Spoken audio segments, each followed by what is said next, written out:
Senator, let's look at the 2030 agenda that is gathered momentum right now in the country. As the alternative, what is your view, and how are you going to maybe protect the Constitution, as you have said so many times in your many press statements, that the Constitution must be defended, I think in the view of the possibility of President Emmerson Mnangagwa extending his term beyond 2028? Let me take you back to 1997 first, so that I can give you context as to where we are. Okay. In 1997, we gathered and we said one of the biggest problems that we had in this country was a governance problem emanating from a problem that we had with the Constitution of the Republic. And one of the issues that we had with that Constitution was the one-man rule. So the motivation behind the establishment of the National Constitutional Assembly was to actually democratize the governance of this country. And one of the key things that we were talking about then was the fact that we don't want one-man rule. We were saying Ushema Zoro. We actually then at that stage even we were talking to say maybe we need to have two centers of power, a president and the prime minister. All these debates, they took place. Okay? We went through a rigorous campaign to campaign for a new constitution. What we were then able to achieve as a democratic movement was the 2013 constitution. And we achieved this when we had gotten into government. This is one of the major achievements of the democratic struggle of this country. And as a major achievement for some of us, for a person like me, if I'm to speak for myself, is one thing that we must cherish and as a result defend. Because if we let that go, we're basically ignoring all the work that we did in the last 25 years, the democratization agenda of this country. So I'm giving you a reason in the context why that constitution must be defended. Because it is our agenda in the democratic movement to defend that constitution. The issue of term limits was a discussion that we held in 2013, 2012, informed by our previous struggles. And we ensured that we put term limits in the constitution. Not only did we put term limits, we said we wanted to safeguard, to make sure that nobody can alter and tamper with this. And at that stage, we had experiences from Senegal. We then said we needed to include what we called a Wade clause, named after the president of Senegal. We had attempted to amend the constitution to get a third term in Senegal. And then said, no, you can amend, but you can't benefit from it yourself. You can't benefit the incumbent. We borrowed that clause from Senegal and brought it into our own constitution. And this is something that we believed in as the opposition. That the power must change hands within fixed terms. So we agreed to 2 terms.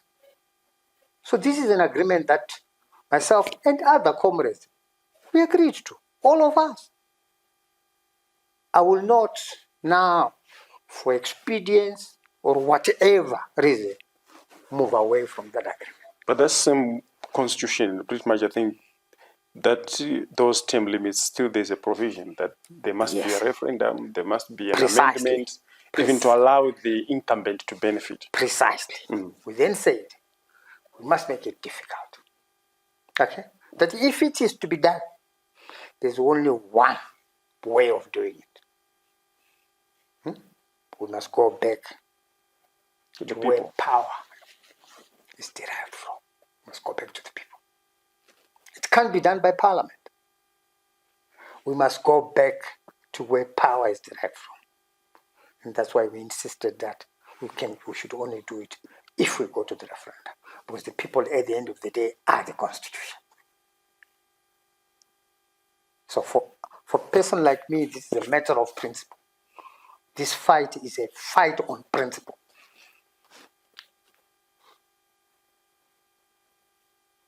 But it could be that those maybe you are fighting, so to say, may not have principles. What are you going to do? They may not care about any of these issues that you are raising. They can just proceed. What are you going to do? I accept that. I accept that. You accept your defeat for something that No, you fight for. I'm not accepting defeat, but I'm accepting that our fight is going to be resisted by people who want to retain power or extend their own power. They will resist the things that I'm talking about. So I don't have any illusion at all that it's going to be a walk in the park. It's going to be a fight. Yeah, but as we speak right now, the steps to actually ensure that that extension happens are taking place now. Of course, they've indicated that they're now working on the draft amendments which must come to Parliament, isn't it? Parliament is going to be a theatre of the struggle. You're and don't be so sure about us being outnumbered, because you're working on the assumption that every ZANU-PF MP supports the 23rd agenda. That's a wrong assumption. What are you talking about? I'm saying exactly that. Don't work on the assumption that every ZANU-PF MP is for the 23rd agenda, because that assumption would be a wrong assumption. You are having conversations with some of them. Do not work on the assumption that every ZANU-PF MP is for 23rd. If you ask me whether I have engaged, yes, I have engaged. And what are they saying? But that's what I've said to you, that not every one of them is in support of the 23rd agenda. So it's not as clear-cut as you would want it to be presented that it is. It's not. But it is going to be a fight in Parliament. But money and cars, top-of-the-range vehicles are flying around. There's a possibility that those people can be given money, the men and which. Like confetti. They'll be flying around like confetti. But at the end of the day, money might fly, cars might fly. But there's going to be a vote in Parliament. I put to you that you are banking on something that may not materialize. Well, I would say that that's a view and an opinion. But what I can say to you is that there's not going to be a walk in the park for either the proponents of the 2030 or those who are fighting it. It is going to be a fight.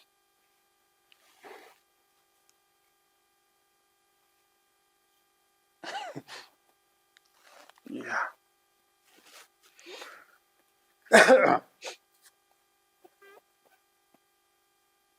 And so when you look at the ZANU-PF factionalism, so to say, what is your view in as far as the succession conflict is concerned there? Well, I normally don't want to speak about their party, okay? Yeah, but if I speak as a citizen, as a politician, they failed to manage succession under Robert Mugabe, okay? They are wanting to avoid, in my view, to manage succession under Emerson Mnangagwa, hence all these problems. But the failure to manage succession, unfortunately, impacts on the stability of the country. One of the things that we had done during the constitution-making process, okay, was we wanted to deal with this issue of managing succession in the interest of the republic. And one of the things that we had put in, the clauses that we had put in, were the running mate clauses. And those were meant to stabilize the republic and to make sure that there's certainty. They are gone now. They removed that, creating more instability for the republic. So it's not good for our country. It's not good for the future of our country, the future of our children. It is not good. There must be certainty in a constitution. If you see all these stable countries the world over, globally, they've stabilized their constitutions. They've created certainty It is those things that we need to fight for. And when some of us fight to defend the Constitution, we are fighting to defend a future. But I'm just wondering how you're going to do this fight. I think 2 or 3 weeks ago you wanted to address a press conference and you failed. We were disrupted, but we still did our press conference. We were able to speak. But that's normal because we are operating in an authoritarian regime. We're not going to stop fighting because of the inhibitions which are put, the obstacles which are put in front of us. We won't stop. But we are conscious of the fact that there will always be obstacles. But that's why we are there. That's why we are fighting. If there were no obstacles, we'll all be sitting at our houses and say, no, things are going to be normal. We are fighting because there are obstacles. There are some activists, although they are communicating via social media, who seem now to be have a bias towards the Vice President, retired General Constantino Chiwenga, viewing him as somebody who can potentially succeed President Mnangagwa and ultimately the future president of Zimbabwe, far much away from the opposition. What is your view on that? What is your response on that? As one of the opposition elite officials, we are supposed to be a democracy. That's what we are supposed to be.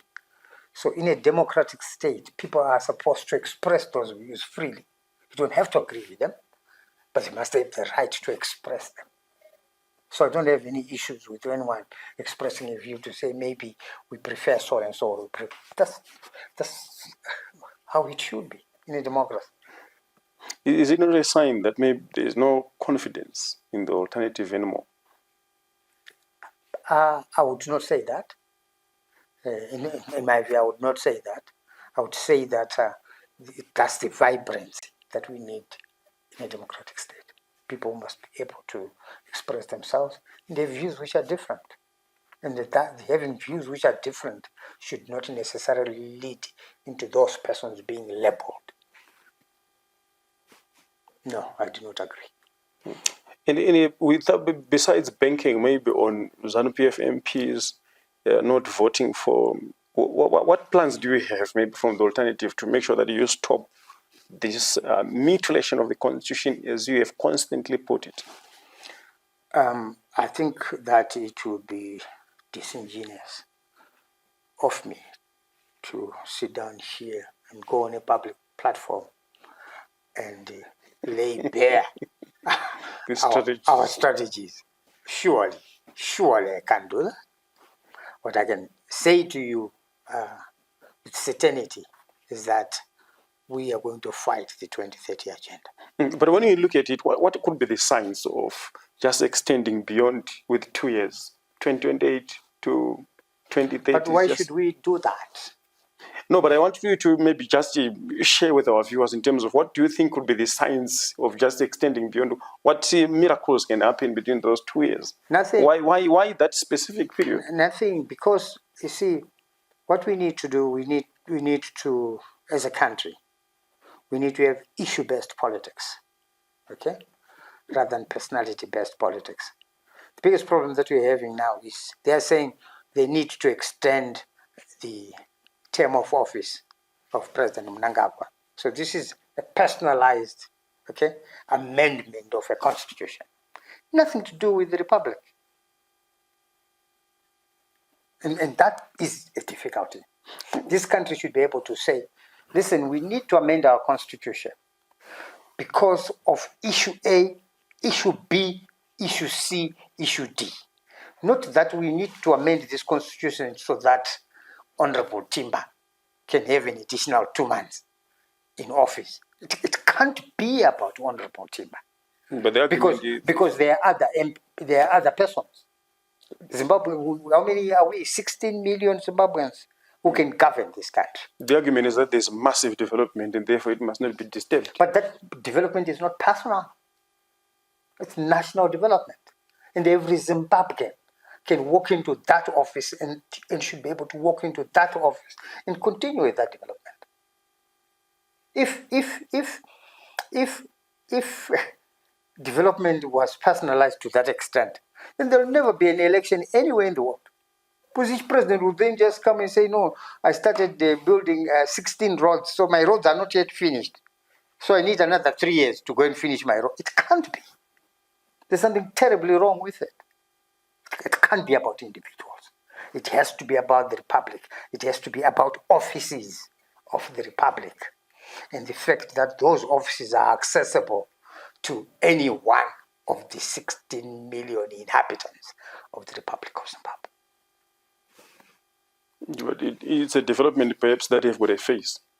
Therefore, for continuing to say, there's no development with a face, because all of it is going to use bitumen tar. And that bitumen tar can be applied by me or can be applied by you. We all can use bitumen tar, can't we? And we all can use a road. And that road is not meant for anything, it's for all of us. The bridge is all for all of us. The airport is for all of us. We can't personalize it. But look, Senator, I think one of the issues that have been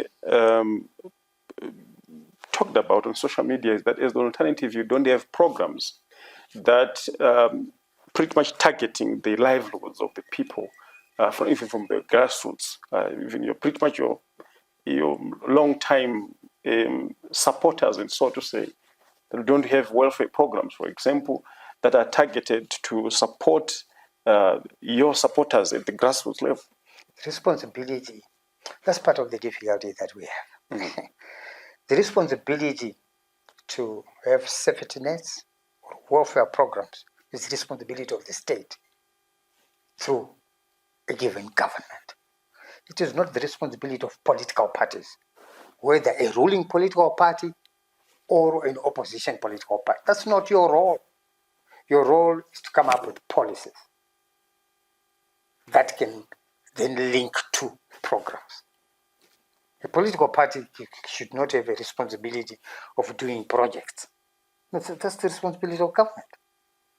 That's how we are bastardizing our politics. And we need to move away from that.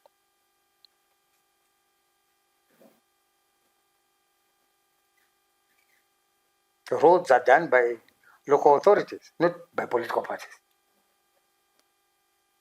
Bridges are built by government, not by a political party ruling or opposition. Yeah, because I'm asking this because there seem to be a concern even right now, and even you are looking at the loss that the alternative have suffered in by-elections. Someone would say it's a litmus test, or it's an indication of what is coming. No, that's a completely different debate. You have what is called voter behavior, okay? And I'm saying that's a different debate and different conversation. Voters behave in a particular way, either during an election, a general election, or a by-election, okay? In a general election, there is an opportunity for change. And therefore, the behavior of the voter is different in a by-election. In a by-election, there's no opportunity for change. And therefore, the levels of apathy are higher in a by-election than in a general election.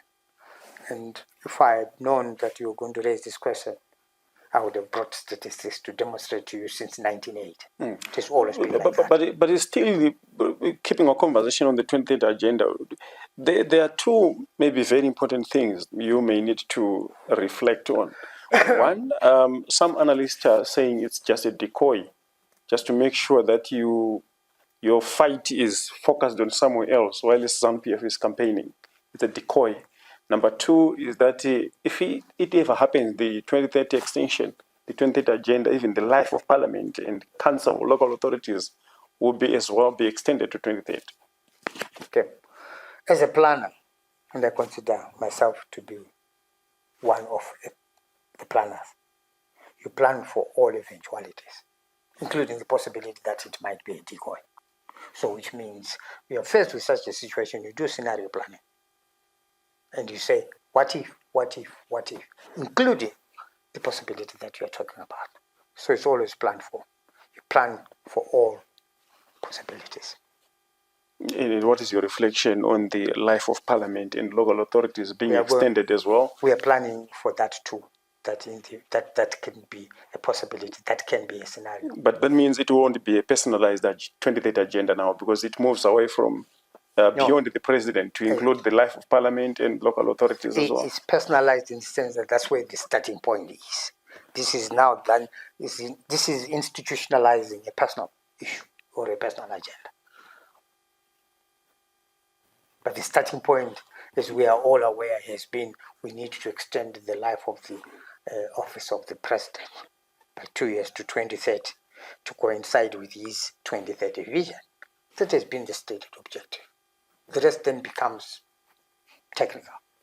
But would you agree that it can be done constitutionally and all the constitutional processes being followed, and then the people of Zimbabwe as well agreeing, going to vote to a referendum and say yes, for the president to continue beyond 2028? We don't have an issue if that is done. Okay, we don't have an issue. But I need you to talk to the spirit. What is the spirit of the 2013 Constitution? The spirit of the 2013 Constitution, the spirit is that the incumbent should not benefit. Okay. In the event that you want to do this, go back to the people. And the people will say yes. That's okay. That's okay. And as I said to you, they are the sovereign. If the sovereign has said, this is what we want, then that's okay. You fall to hands and accept. Because it's not about Jameson Timber. It is about the sovereign. Okay. Yeah, this is why I was asking, why are you so confident that people will reject this? They will reject the extension because they are seeing development. They are seeing roads being repaired. They've seen roads since 1980. Okay? But they've still rejected one-man rule.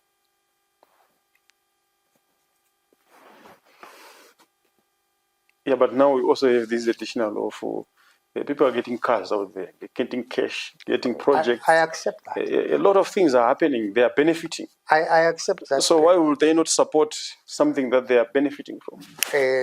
But is this benefit going to 16 million people? Or is it going to 500 people? The majority.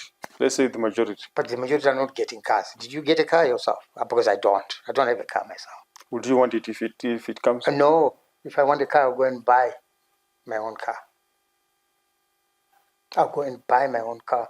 A man or a woman should have self-respect. But if we look at things, Senator, it looks like these people are doing this might have a price even for you, which you may not be able to resist. I don't have a price that I can tell you when it comes to this. I don't need them. I've been able to work for myself and my family up to this point. I don't owe anyone anything. And as things stand now, it's me and my wife at home. I've educated my children. I do not owe anyone anything. And I don't need them. That's if you am to be personal. It comes as a pension to say we want to recognize and appreciate you as a veteran politician and a former minister. But I've worked for my own pension. I don't need that. It is those people who have not done those things in their lives who are susceptible to being bought. Me, no, because I've worked. Senator, you saw the rate at which people were enjoying the 2-piece chicken in that were being given at ZANU-PF rallies. If you could, see that kind of appreciation from the masses, what more of vehicles and cash? What can that do? I understand that. I understand the cruelty associated with that kind of governance. I do understand it. We have a role to educate people to say, no, this is not development. Getting chicken in is not development. Getting a car is not development. It's a role that as opposition we need to educate the masses to say, what you need is to be taught how to fish, not to be given fish.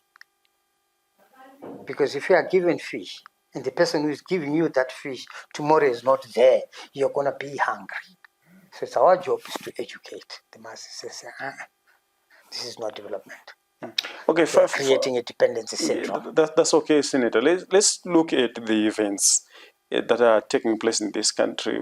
Would you say, maybe asking you on a personal level, would you say there's a possibility that we might revert back to the 2017 era where we saw the transitions coming in? Would you see that possibility happening? Very difficult to say, but let me also say that I'm a Democrat, and I believe in democratic change of government, and I still have my faith in democracy, and hope and continue to hope for it. Let's maybe move away from the 2030 agenda. We have talked about the state of the opposition and the 2030 agenda.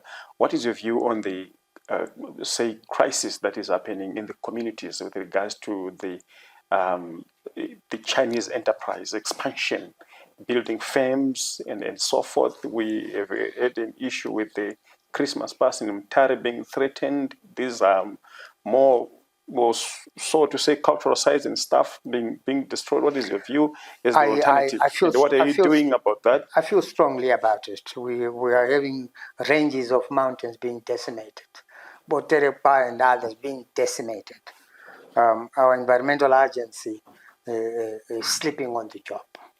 These things need to be stopped, and we need to continue to put pressure in whatever forum that we can put that pressure, that we should fight against the environmental degradation that is taking place. We should also fight this situation where people are being moved away from their ancestral lands without consultation and compensation as required by the Constitution. Those things are totally unacceptable. And wherever we are, we need various communities to be able to resist those things and put pressure on authorities, put pressure on our environmental agents. But I feel strongly about it. But what I want to maybe check with you, do you have any action programs of actions in trying to reach We're out not in government.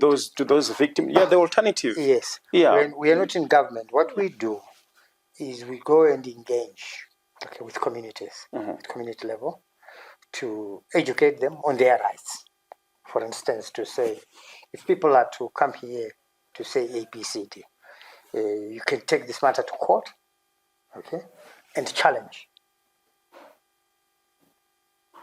That's what we can do as an alternative. We can't stop it in any other manner other than empowering communities and giving them information as to how they can challenge it. Yeah, but because this is what I was simply asking, because the victims in these communities will be looking forward to an alternative government. Say, what can you do to also help them? Yeah, the things that we can do when we are in government and things that we can do when we are not in government. When we are not in government, what we can provide is information, advice, on fighting it legally. That's what we can do when we are not in government. When we are in government, we can take practical steps because we'll be having instruments of government, including acts of parliament to administer. What kind of policy would you want maybe to see being introduced, or law being introduced, in terms of regulating the enterprise of the Chinese in this country? I don't want to say the enterprise of Chinese. I would like to say the enterprise of investors. Okay. We've got existing laws which are not being applied. We've got our environmental management legislation. Okay. And people are sleeping on their job. That's what is happening. It's not that we don't have existing laws. They are there. The Constitution itself makes clear that you cannot just lose your property other than land without compensation. This is what the Constitution says. You don't need to do anything else other than just respecting it. Okay? So some of the things have to do with how our laws are not being implemented, rather than they are non-existent.